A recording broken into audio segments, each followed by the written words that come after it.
Um, Join me now to discuss it in detail. Our next guest, sorry about that, we lost our replacer. Good to see you, sir. What do you make about the debt ceiling? Well, it's a bit of a mess. And that does leave a lot on McCarthy's hands. Speaker McCarthy has a lot of work to do because obviously what we've seen from the Democrats, from Biden, the Democratic Congress over the past years is they want to keep spending and spending and spending and turning a difficult situation that we've had with debt into an absolute crisis of a situation. And this, of course, was exacerbated by the $6 trillion or so that we pushed out the door during the COVID emergency without really offsetting hardly a nickel of that. So now we have an enormous crisis on our hands. We shouldn't do a clean debt ceiling. We should use this opportunity to have an adult conversation about the fiscal direction that this nation is heading in, which is not a positive direction, and see if we can come up with some bipartisan solutions to turn the tide and to start getting this nation back on track. Well, Brandon, we have to get this thing under control, but yet they continue to spend $31.4 trillion. No end in sight. Republicans say we need to reel this in, and yet it doesn't happen. How is that? How is it? Because it's not just Democrats. They can point fingers all they want. Republicans have just as much money on their hands as the Democrats, I guess. It just keeps going on and on, year after year, decade after decade. How do we clean this up? Yeah, I totally agree with you. Republicans are at fault here as well. This isn't just exclusively a Democratic problem, though it has grown worse over the past couple of years under unified Democratic control. But yeah, what happens here is everybody has these popular programs, these programs that they like, that are beneficial to their states or districts or their constituents, that they say we have to take off the table. And that can be Social Security, that can be Medicare, that can be defense spending, any number of things. But we start removing all of these programs from the table, from the discussion about what we ought to cut, and all of a sudden there's nothing left to cut. There's no work to be done to get our nation back on track, let alone the fact that these programs in many instances need reforms. They need structural reforms. We have the Social Security Trust Fund that's going to be exhausted in 10 years. Medicare Part A, hospital insurance, is going to be exhausted in 5 years.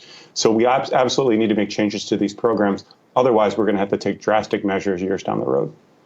Yeah, and those drastic measures, of course, mean a lot of things. It could mean cuts in Social Security, no Social Security at all, Medicaid, Medicare. Of course, they keep spending us into oblivion and investing in ESG and DEI and other things. That, Brandon, let's be honest, that's just insanity with the money of the people. We're investing in, well, pension funds for government workers, if you will, based on whether or not they have a carbon footprint that's appropriate. So you know who's going to pick up the bill? You and I are.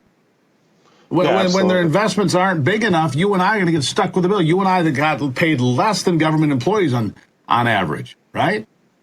Yeah, that's absolutely right. I mean, we're pursuing all sorts of social causes that may be popular in certain circles right now, instead of delivering what we ought to be delivering. When you're running a pension system, whether it's a government system or a private system, it ought to be about maximizing returns, making sure that retirees have as much as possible in their nest egg when they go to retire. Unfortunately, we completely changed the rules here, and now we're heading in all sorts of different directions. Of course, with taxpayer-funded pensions, the liability to taxpayer is much larger because we could end up picking up the tab when these investments come up short and when retirees can't make ends meet because they pursue these social causes rather than simply maximizing return for shareholders.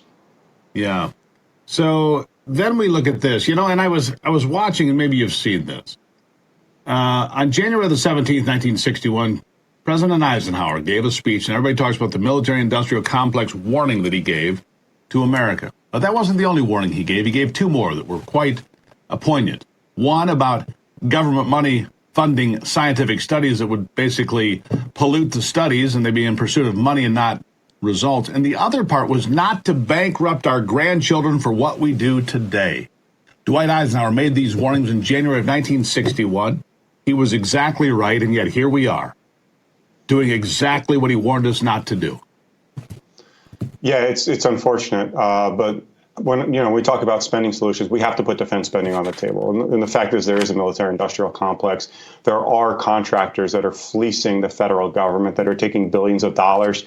It's become a jobs program of sort, our defense budget. We've tried to rail money into various states and districts in order to benefit politicians instead of helping our national defense. I'm all about having a strong national defense, but when you turn these things into jobs programs, you're absolutely undermining that important principle there. You're just building all sorts of jets or ships or weapon systems that may be good for the defense contractors, but aren't actually helping our warfighters, aren't helping our troops in the field of combat.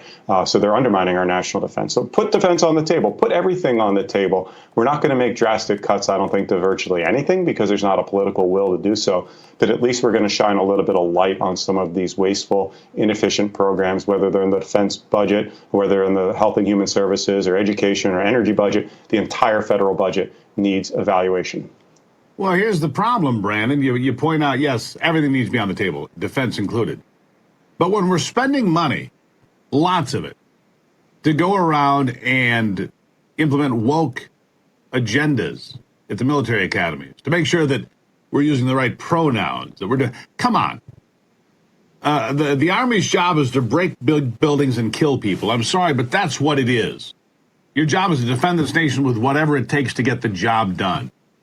And this all feel-good, garbage, this woke garbage is not what the military needs. Do you think China's over there talking about what pronouns to use? Russia? Iran? South Korea? North Korea? Anybody? No. The answer is no.